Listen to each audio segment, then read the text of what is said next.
Εδώ είμαστε. Πιτσαρία του Φρέντι Φάζμπερ. Αλλά δεν ήταν έτσι όπως το θυμόμουν εγώ.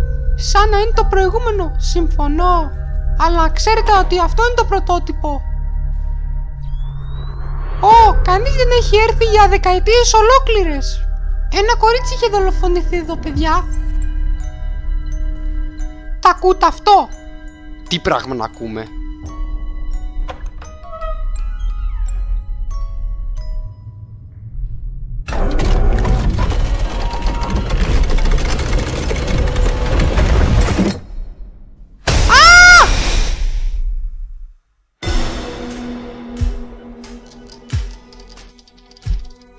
Έτσι λοιπόν, Νομίζω πως έχουμε πάει ήδη πολύ μακριά.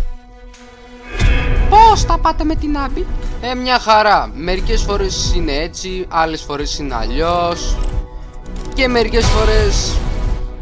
Κάτι σαν να προσπαθεί να διορθώσει το animatronics. Ψεύτικες ελπίδες δίνει στον εαυτό της έτσι.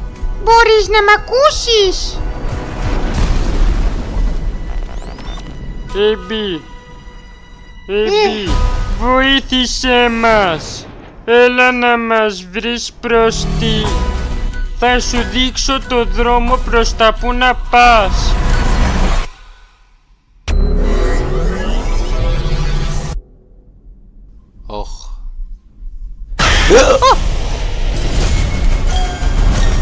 Είναι έξω ο Μάικ. Αλλά πού? Παντού. Πού πας? Δεν επιτρέπεται προς τα εκεί.